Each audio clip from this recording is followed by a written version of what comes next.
अजय प्रताप सिंह और आज के इस वीडियो में हम डिस्कस करने वाले हैं सी प्रोग्रामिंग के स्ट्रक्चर मींस स्केलेटन के बारे में कि सी प्रोग्रामिंग अगर हमें कोडिंग करनी है तो उसका सिनेरियो क्या होगा, उसका स्ट्रक्चर क्या हो सकता है। सी प्रोग्रामिंग के इसी स्टेप्स से हम लोग सी प्रोग्रामिंग की कोडिंग को कर सकते हैं। तो दोस्तों मैं हेडिंग डालने वाला हूँ सी प्रोग्रामिंग के जो स्केलेटन है इसमें हेडिंग डालेंगे skeleton of a C program. ठीक है दोस्तों, तो पहला पॉइंट इसका हम लिखेंगे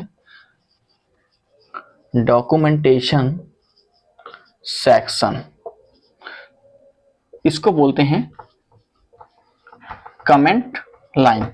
इसका मीन्स होता है कि कमेंट लाइन मीन्स होता है डॉक्यूमेंटेशन सेक्शन। मीन्स ये प्रोग्राम में रीड नहीं किया जाएगा बट इसको लिख देते हैं। लिखते इसलिए हैं कि अगर हम ब्लॉक ऑफ कोड बना रहे हैं, सपोज करिए आपके प्रोग्राम पे अभी तो आप 6 to 7 लाइन का कोड लिखेंगे तो कोई दिक्कत नहीं होने वाली।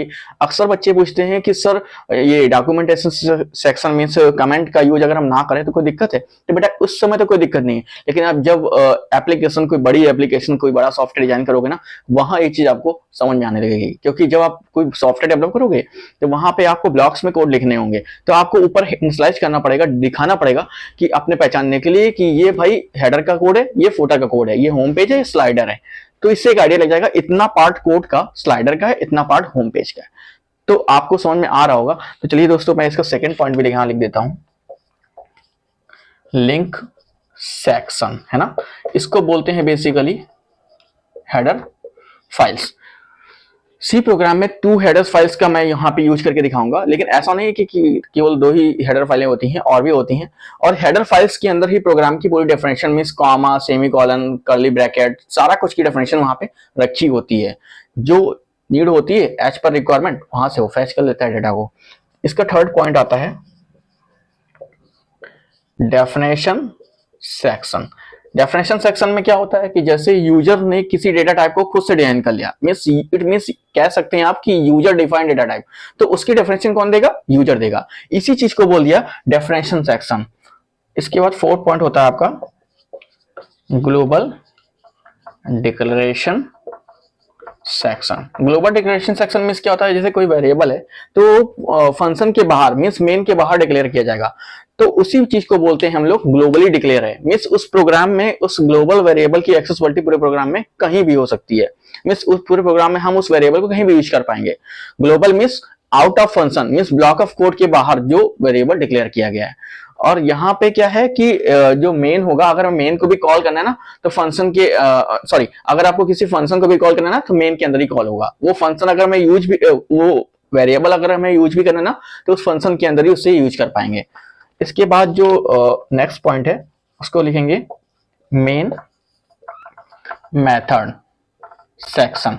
मेन मेथड सेक्शन जैसा कि आपको पता है कि भैया मेन मेथड सेक्शन जो है ना प्रोग्राम का सबसे अच्छा पॉइंट है और प्रोग्राम का सबसे स्टार्टअप पॉइंट बोल सकते हैं इसको। बिना मेन के कोई सी का प्रोग्राम रन कर ही नहीं सकता। आप भैया बिना मेन मेथड के सी का कोई प्रोग्राम रन नहीं करा पाओगे। जब तक मेन प्रोग्राम में नहीं लगा हुआ ना तब तक कोई प्रोग्राम रन नहीं करेगा। क्योंकि जब भी आप कंपाइलर पे सॉफ्टवेयर की कोई भी सोर्स फाइल जब अपलोड मारोगे तो सोर्स कोड अपलोड होने के बाद सबसे पहले कंपाइलर का कंट्रोल सबसे पहले मेन को सर्च करता है। अब मेन अगर प्रोग्राम में लिखा हुआ है तो मेन के पास जाएगा, अंदर से देखेगा क्या लॉजिक लिखा हुआ है। देन अगर कोई फंक्शन भी कॉल किया गया ना तो फंक्शन से पहले मेन के पास जाएगा। मेन के अंदर अगर फंक्शन कॉल किया गया तो वो फंक्शन के पास जाता है, नहीं कॉल किया गया तो फंक्शन से उसको कोई मतलब नहीं है। तो इसलिए मेन का तो बहुत ही महत्व रूल है, बहुत ही इंपॉर्टेंट चीज होती है मेन। अगर एक बच्चा कभी बच्चे ये पूछ देते हैं कि सर अगर मेन ना लगाएं तो क्या चल जाएगा? नहीं, मेन आपको लगाना ही पड़ेगा और मेन को स्मॉल में MAIN ही लिखना होता है।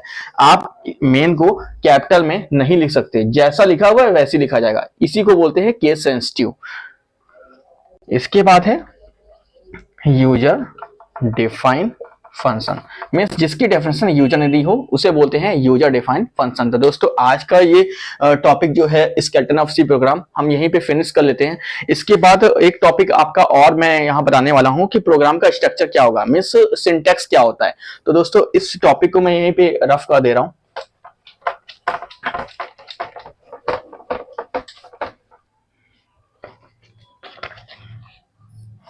हेडिंग डाल लेंगे हम लोग स्ट्रक्चर और सिंटैक्स ऑफ सी प्रोग्राम। इस सिंटेक्स को फॉलो करते हुए हम लोग सी की प्रोग्रामिंग करेंगे कि जैसा जैसा स्टेप यहां दे रहे हैं ना वैसी फॉलो होगा, उसी तरह से हम लोग कोडिंग कर पाएंगे। तो पहला हम पॉइंट लिखेंगे, पहला जो लाइन हमें has include studio dot H है ना, has include studio dot H. तो यहाँ पे जो मैंने हेडर फाइल ऐड किया हुआ है स्टूडियो डॉट एच है, उसके बाद दूसरी हेडर फाइल में एक और इंक्लूड कर ले रहा हूँ, has include conio dot H, conio dot H. ये दो दोस्तों मैंने यहाँ पे हेडर फाइल यूज की है, ऐसा नहीं कि दोस्त से ज्यादा नहीं कर सकते या दो ही होती हैं, और भी हम कर सकते हैं, लेकिन अभी मैंने इसमें आपको एक्सप्लेन करने के लिए दो के लिए यूज किया है।